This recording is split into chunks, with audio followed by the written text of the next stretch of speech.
محمد اکرم صاحب لکھتے ہیں کہ مفتی صاحب کیا لڑکی کا نام بسم اللہ رکھ سکتے ہیں؟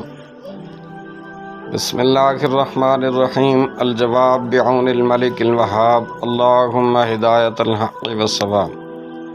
بسم اللہ کوئی نام نہیں بلکہ یہ پورا ایک جملہ ہے جس کا مطلب ہے اللہ کے نام سے شروع کرتا ہوں، لہٰذا بہتر ہے کہ اپنی بچیوں کے نام صحابیات اور ازواج مطہرات کے نام پہ رکھے جائیں تاکہ ان کے ناموں کی برکات نصیب ہوں۔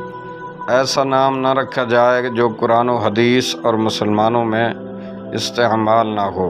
چنانچہ حدیث پاک میں ہے، رسول اللہ صلی اللہ علیہ وآلہ وسلم نے ارشاد فرما، انکم تدعون یوم القیامہ باسمائکم واسم آبائکم فحسنوا اسماءکم، یعنی رسول اللہ صلی اللہ علیہ وسلم نے فرمایا کہ تم قیامت کے دن اپنے اور اپنے باپوں کے ناموں سے بلائے جاؤ گے تو اپنے نام اچھے رکھو۔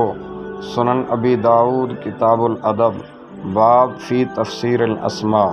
بہار شریعت میں ہے ایسا نام رکھنا جس کا ذکر نہ قرآن مجید میں آیا ہو، نہ حدیثوں میں ہو، نہ مسلمانوں میں ایسا نام مستعمل ہو۔ اس میں علماء کو اختلاف ہے، بہتر یہ ہے کہ نہ رکھے۔ بہار شریعت حصہ 16 صفحہ نمبر 603۔